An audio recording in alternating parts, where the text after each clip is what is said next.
Good morning and welcome. It is breakfast time right here at PlusTVAfrica in our Lagos studio. And this time around, it's time to do some newspaper headlines for today's edition of Off the Press. And I have with me Dayo Lomuwagun. Good morning and a happy new month to you. I'm wishing you the same. So I hope you don't feel this is April Fool's Day.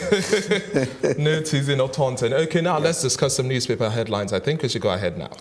Okay, we started with Vanguard newspaper and the biggest headlines. Reps, speakership, intrigues, tension at 17, jostle, and we have multiple riders also here. Baja joins race, rallies, PDP, ABGA, AA, others. South members adopt him and Southeast APC scribes kick. Imo Khan opposes Muslim leadership ticket and the North Central 6th position presents candidates. And we also have other reports here as well. Lagos State government condemns prison sentence for children, 6 correctional homes. Court grants Serap Null to compel Fashola to name corrupt contractors. And Afenifere tackles Fayemi on restructuring. Nigerians now 6th most miserable people globally, and that's according to reports there. And we also see 18 coins flout stock exchange post-listing conditions. PSCs promotes 8,916 officers, including 3 acting IGs, as well as Fidelity Bank grows profit by 30.6% to 25 billion naira. And plane crash, my death would have put many in trouble, and that's according to Vice President Yemi Osinbajo. And we also have a picture here with the Vice President, his wife, and other key actors here. The picture also is telling about the re-election Thanksgiving service. Now, quickly, Dayo, let's start with the race for speakership. We have more individuals running for different seats, and it's keenly contested. The APC, yes, we understand, has the majority, but the report we've had from the national leader of the APC, Bola Tinubu, is that if you're not fine with the preferred candidates, Lawan as well as Femi Gbajabiamila, who are running for President of the Senate as well as Speaker of House of Representatives, then you can go out of the party if you're not so comfortable with that. And we've also seen that the APC, as this race continues, is not so much of a unified front. Now, do you think they still stand a strong ground to ensure that they retain the power as they want it to really be? It's becoming interesting each day. But I think by now APC should have learned their lesson. You cannot tell people who think especially they're qualified. From 2015, exactly. Yeah, but you can't tell people who think they're qualified and are experienced to fill those positions. I mean, maybe you can't tell them not to try their luck. But I think as a party, coming from 2015, and they know how important those offices are. So I think there should be a way they reach a compromise. You can't just say, if you want to go and join another party. But I see PDP waiting. And I think they're meeting today. Yeah. So waiting to see how this game ends. You see, if you think PDP would not want to try it again, they will possibly try the it. APC is also and so if you're saying your members can go, if you're not ready with Gbajabiamila, you're not ready to abide by whatever candidate we prefer, you can go to whatever you want to go. I don't think that's a wise decision. Yeah, you want to come hard. I mean, you want to sound, we're going to be hard on you, but don't push your love to the extreme. People can actually go and join PDP, form alliance with PDP, and you lose out at the end of the day. An extreme situation. But looking at this talk of Femi Gbajabiamila, his personality, bringing it to the fore, do you think he would be able to win his way this time around? 2015 he lost. Do you think this time he would have a So I think generally there are lots of interest all over the place. But if you talk about experience, if you talk about brilliance, if you talk about diplomacy, if you talk about, I mean, Gbajabiamila is well qualified. And you can only hope that APC will get his ass together and be able to propose their preferred candidate there. And the North Central is also saying that, well, it's far too long a while that we've not had our zone have any presentation so far. Something has to be done within that area. Yeah. And Imam Christian Association of Nigeria also opposes the Muslim leadership as well. What do you make of it? It's a whole lot of, you see, again, we always come back to this in Nigeria, to the extent that you're not sure you have good governance out there to the extent that the common man cannot get the basic stuff, then all these issues will begin to pop up. Oh, it's a Muslim ticket, it's a Buddhist, it's that. That will always come up on ground.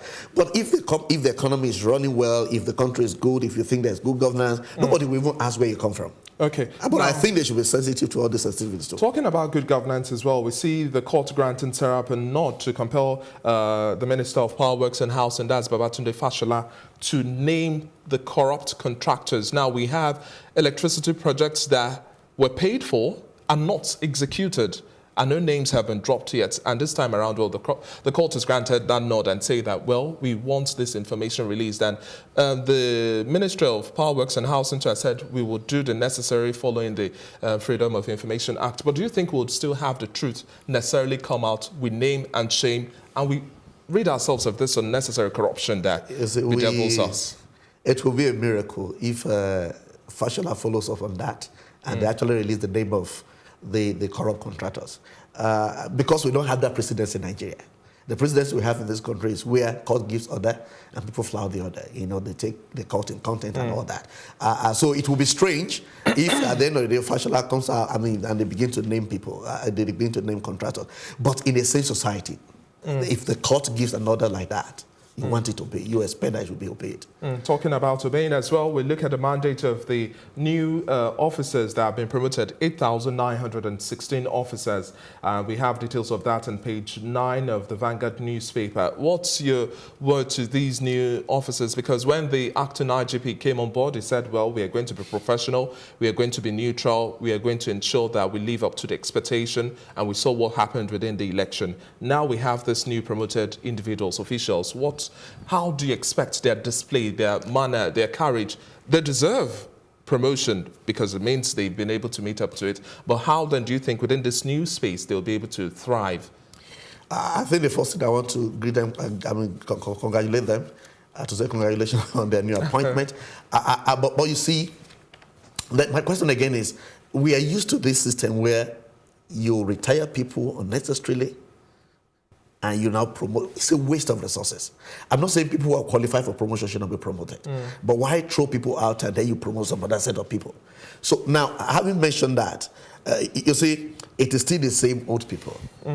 Okay? Now, after all the talk, we saw what happened during the election. I mean, it's the same set of people that are used against the Nigerian people in taking their choice, in determining their choices. So the reform that will come to the police service is not going to be sudden. You cannot put nothing and you expect something. Okay, so it's not about the promotion. Yeah, promotion good, maybe motivate them a little, but the basic things, the fundamental corruption going on there, the fundamental, you don't promote people and you expect them that they suddenly become professional. It's a process, it's a journey. So to the extent that those basic things are not done, whether it's training, whether it's the training and all that, and you see, you may not be able to expect so much from whatever promotion is going on. Okay. Now, we now cross over to the Nation newspaper, and we have this headline as well. The biggest governors push for Lawan in race for Senate President. And Gbajabiamila, Amila, why I want to be Speaker. House leader gets support.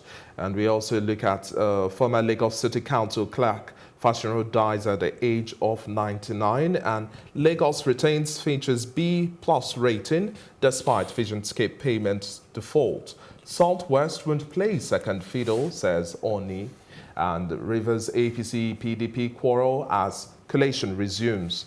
Fidelity Bank to pay 3.2 billion naira dividend, and farmers kill 2 villagers in Ogun State. Air Force probes flogging of bandits. Who's best, Ihalo, Iwobi, or Musa? Now, we look at the death of Clerk Fashola dying at the age of 99. We know his contribution to Lagos State and how much he meant to the kind of Lagos we have today. Sadly, he's gone, and after dealing with a brief illness and died at the age of 99. Hopefully we have some way, somehow, individuals that are ready to commit and say, well, we believe in a development agenda and move forward. But are you surprised that Lagos still retains features B+ rating, where we are talking about how we deal with sanitation in Lagos State? Some will say that, well, Lagos has become much more dirty. I think, I mean, every person on the street, Do we practice waste management really? everybody on the street know that Lagos is perhaps dirtier than it used to be. And I want to believe the fish bill rating. I mean, this is not by professional. It's a well-organized, it's a well-recognized body. So they will have their parameters to the extent that maybe they're not looking at the vision scale. Maybe they're